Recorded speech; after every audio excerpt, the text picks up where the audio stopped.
喂，請問係邊間館打嚟㗎？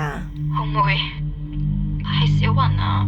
我打電話嚟係同你講我未死，而家喺入境停留室。咁你知唔知你幾時可以出得去啊？